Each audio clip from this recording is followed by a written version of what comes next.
Olê, olê, olê, olá! Batatinha quando nasce, esparrama pelo chão. E aí, minha galerinha linda, você que está aí empolgado para estudar esse assunto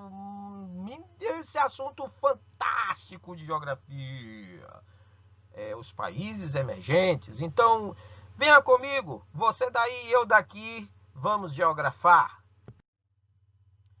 Bom, nós vamos começar então falando sobre os países emergentes, né, no cenário mundial, né?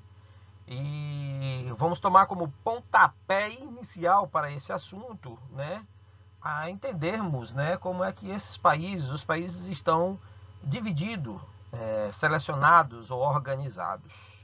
O primeiro mundo é formado pelos países ricos, né, desenvolvidos. Aí a gente vai chamar quem? O G7, os 7 países mais ricos do mundo. O segundo mundo, os países socialistas em desenvolvimento, né, os países também em desenvolvimento. O terceiro mundo, os países pobres, subdesenvolvidos. Né? Durante muito tempo, essa divisão, que a gente chama de ordem mundial, prevaleceu. Né? Mas ela entrou em desuso, por quê? Porque surge uma nova organização. Sobretudo pela dinâmica, né, dos países emergentes. Quem são os países emergentes? Bom, os países emergentes, a gente vai ver daqui a pouco, né, mas eu já vou me adiantando, são aqueles países que se desenvolveram bastante durante o período do início do processo de globalização, que se inicia em 1991 e vem em direção, né, de lá para cá. Países que tiveram uma ascensão econômica, industrial, tecnológica, política, econômica, olha para aí. Países com grandes investimentos de capital estrangeiro, né, em seus países, exatamente. Então, esses países que são considerados aí emergentes são aqueles que apresentam um grande potencial e buscam reordenar em vários aspectos, como mercado, na política, além de apresentarem uma alta taxa de crescimento, né? Aí os países que a gente vai chamar a atenção, né, são aqueles que estão diretamente relacionados ao processo de globalização. Então, quais são esses principais países? Bom, aí nós temos aí no mapa destacados os principais países, né? Rússia, China, Índia, o Brasil, a Turquia, o México, né? As Filipinas, Indonésia, Tailândia, Vietnã, Malásia, Egito, Nigéria, África do Sul, Argentina, Peru, Colômbia.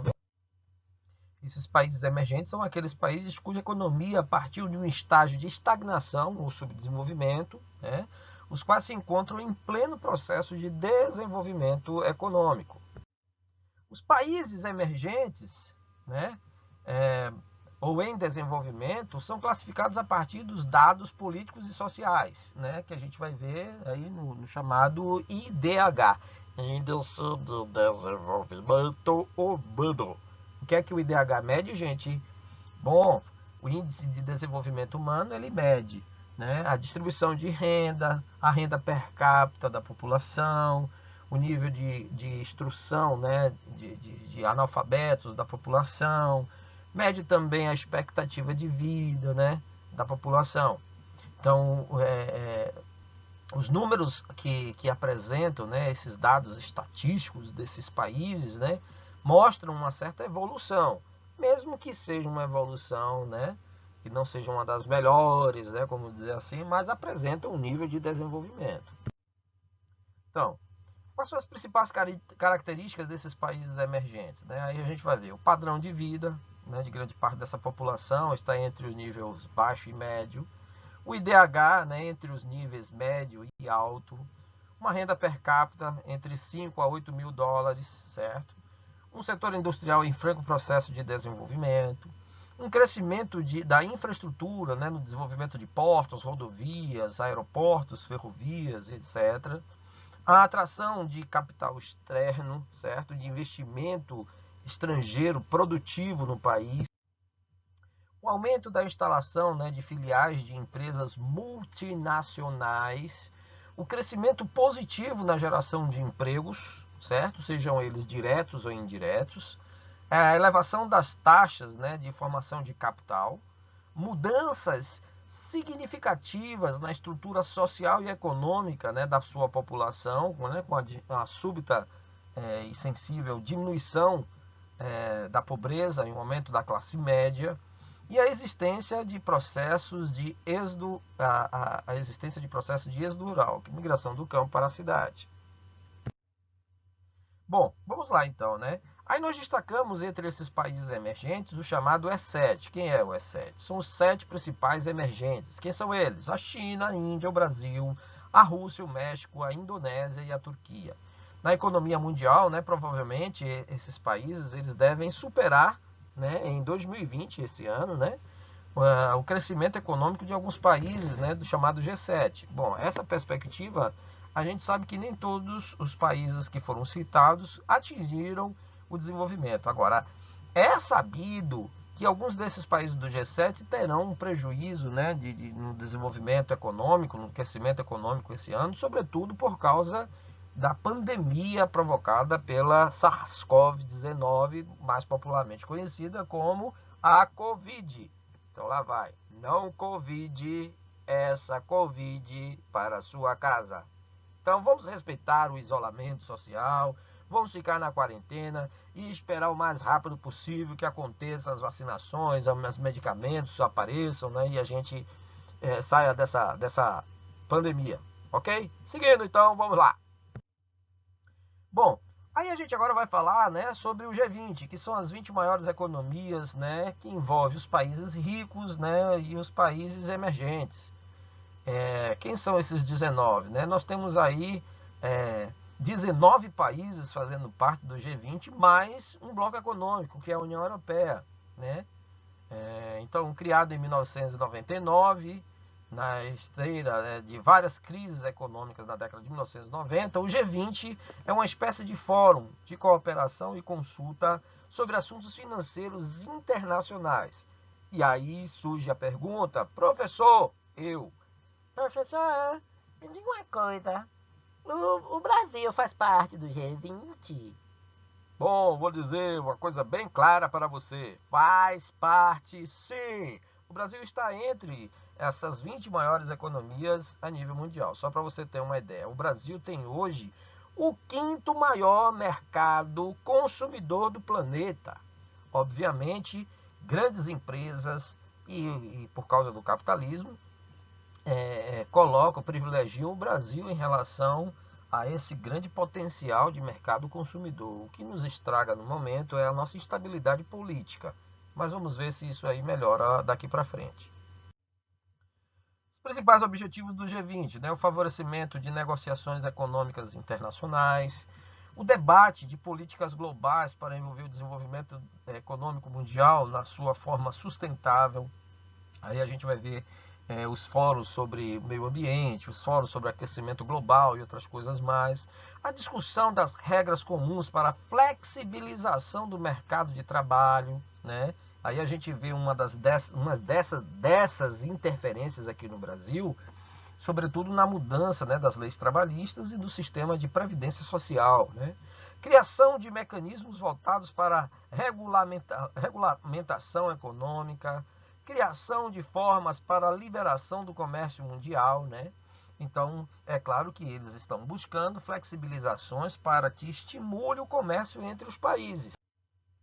Então, quem são esses países membros do G20? África do Sul, Alemanha, Arábia Saudita, Argentina, Austrália, Brasil, Canadá, China, Coreia do Sul, Estados Unidos, França, Índia, Indonésia, Itália, Japão, México, Reino Unido, Rússia, Turquia e os países membros da União Europeia, tá? Destacado aí em vermelho, nós temos os países emergentes, né? Os países que formam o BRICS. Né? O BRICS. Brasil, Rússia, Índia, China formam o BRICS. O termo BRICS, Argentina não, desculpe, África do Sul. O termo BRICS foi criado pelo economista Jim O'Neill, né, em 2001, para se referir aos 5 países que apresentaram maiores taxas de crescimento econômico em 2050, segundo ele, né, até 2050. E o Brasil faz parte desses países, né? Então, é claro que também o BRICS chama a atenção, né, do G6, dos 6 países mais ricos aí, né? que tem um grande número de empresas multinacionais e buscam investimentos. O grande medo do G7, vamos botar logo assim, né, incluindo logo aí o G7, é que o BRICS venha a se tornar um bloco econômico. Lembre-se, o BRICS não é um bloco econômico. O BRICS é um bloco de países, um grupo de países, né, que vem demonstrando uma ascensão econômica consideravelmente positiva, é, inclusive tendo como a menina dos olhos de investimentos de grandes países aí, né, desenvolvidos, ok? Mas o BRICS não é um bloco econômico. Esse é o emblema, né, porque se refere a essas 5 maiores economias emergentes, né, do BRICS, né, o G5. E o BRICS, como já falei, não é um bloco econômico, busca, né, entre os países integrantes, né, uma evolução no seu sistema econômico, né, de busca de parcerias, né, de cooperação. Aí a gente vai entender por que o Brasil tenta se aproximar tanto do governo chinês, né? Os interesses mútuos entre esses dois países. Os chineses com a produção de alimentos aqui do Brasil, já que lá eles não comem muita coisa assim, né? Lá, aliás, a questão alimentar na China é extremamente complicada, né, e problemática, né? Tanto é que uma das explicações para o tal coronavírus é que o consumo de carne de animais silvestres, né? Aí tá pegando até leve, né? Mas lá eles comem cachorro, rato, né? E outras coisas mais aí. Mexeu, meu irmão, morotola, que acho, que gosto, né? Mas tudo bem, vamos lá. Então esses países aí, eles sobrevivem, né, sobre essa questão de interesses mútuos entre eles. É isso que possibilita, né, esses acordos chamados de acordos bilaterais, ok? Característica dos países do BRICS, né? Grande expansão territorial, estabilidade econômica recente, né? Um grande crescimento no chamado Produto Interno Bruto, o seu PIB, né? A disponibilidade de mão de obra muito grande, grandes mercados consumidores, né, em alta, grande disponibilidade de recursos naturais, ó, o aumento das taxas de índice de desenvolvimento humano, valorização nos mercados de capitais e investimentos de empresas de diversos setores da economia. Então eu coloquei aqui alguns desses países para a gente dar uma analisada. Os dados que eu consegui foi de 2012. Então vamos lá. O PIB do Brasil, 3 trilhões em 2012. Uma população que já ultrapassamos isso daí, já ultrapassamos a casa de 200 milhões de habitantes, né? O ranking, nós estamos na sexta posição entre as maiores economias do mundo. Uma renda per capita de 12 mil dólares. E o IDH, 0,71 em 2012, mas atualmente procurando, né, nós já estamos com 0,840. Né? Uma concentração de renda, que esse é um problema muito sério, né, muito sério no Brasil. 50% do PIB fica na mão de apenas 10% da nossa população, né? 30 milhões de miseráveis, pessoas que estão vivendo abaixo da linha de pobreza, em condições de vulnerabilidade social, né? E uma baixa qualidade de vida.